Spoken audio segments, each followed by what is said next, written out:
This is the lamest horror camp that I've ever seen before.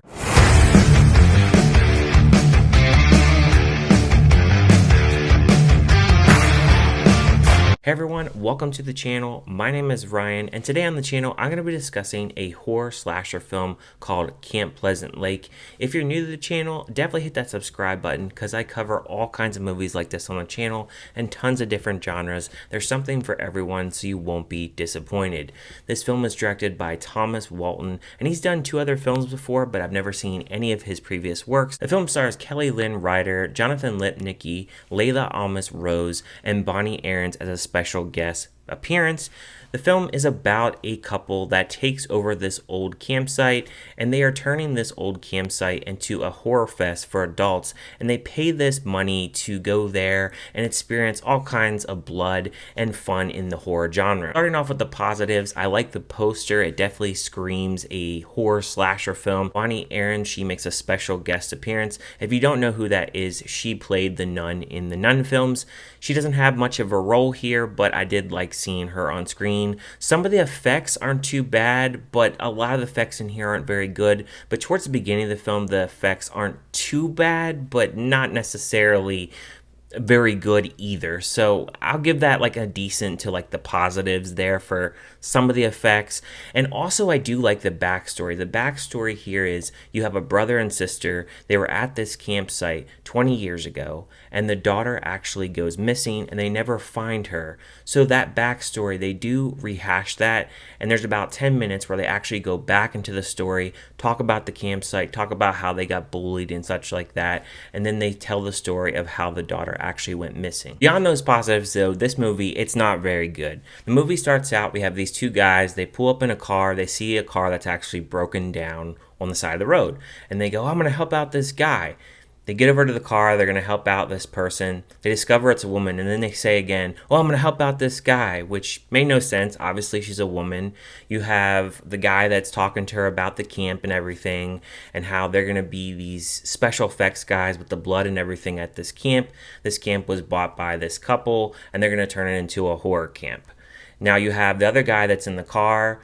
A masked man comes out, and he hits him with an axe, which when he does this, the guy's already kind of dropped dead by the vehicle, and you hear all this gushing of blood, and the special effects don't even line up with the fact that he just got bashed over the head. It's just very over the top. There's not that much blood because he just gets hit once with an axe. We cut to the next day, and we have the couple actually discussing about this horror camp. We have a bunch of adults coming off the bus. They're at this campsite, and I can say right off the bat that this doesn't seem like it's a horror camp at all. There's no decorations. I mean, there's not really much. There's just like a sign that just says what the camp actually name is called, and that's really it.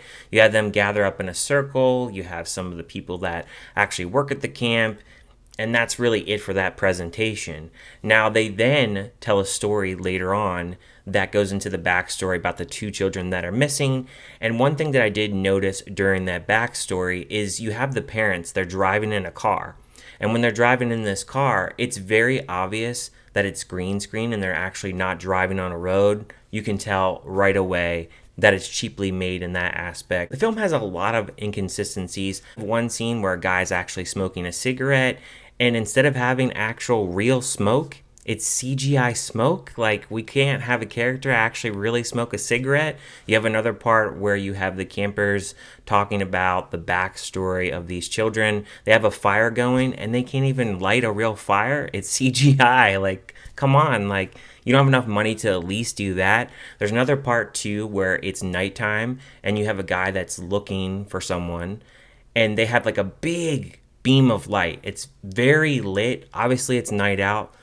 A big bright light. And what's funny is the guy has a cell phone, and he has his flashlight with the cell phone, and it's so brightly lit. It looks so stupid that he even has his flashlight on from his cell phone because it's already really bright. The kills themselves, there's only a couple where the killer actually hunts someone down and stabs them, and you see the blood and some of the practical effects, which a few of them aren't bad, but the problem is it gets really bad with the effects. And the reason why I say that is just slashers 101. When you have the slash mark, so let's say like I got slashed here, they literally have the blood like up here, not even matching the cut wound.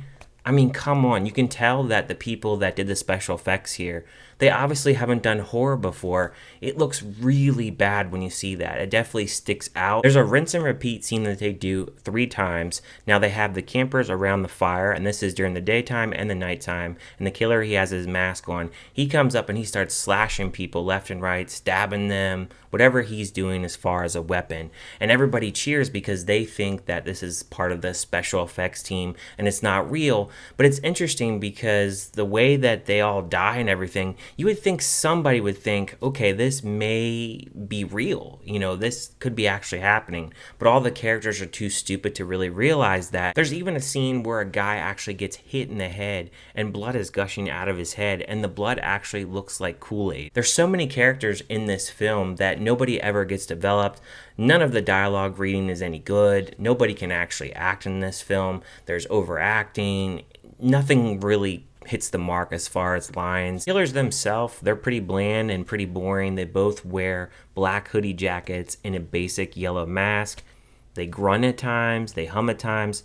They're not menacing at all, which is a big problem. The story, because it doesn't have a lot to it, the basic problem too, I think, is the horror camp itself is really lame. You have most of these characters that are just around a campfire, whether it's during the day or whether it's at night, and most of the kills actually happen right there on the campfire. I think there's only one other setting piece point where they're actually on like an RV and they're talking, but there's no dialogue that really elevates the story. Overall, this movie just feels like a really amateur attempt at trying to make a slasher film, a film that has a pretty cool poster, and overall kind of a bland killer or killers, so to speak, and just isn't a film that really is captivating. Terrible dialogue, terrible effects at points.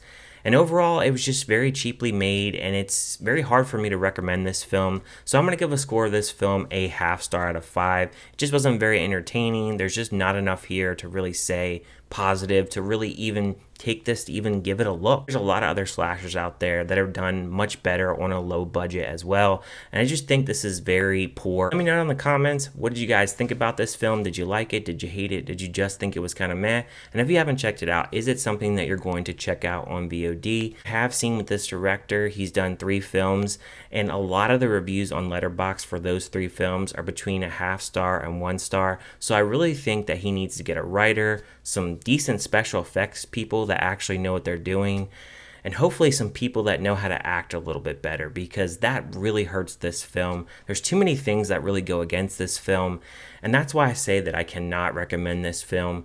But thank you guys for watching this review, and I will see you guys next time.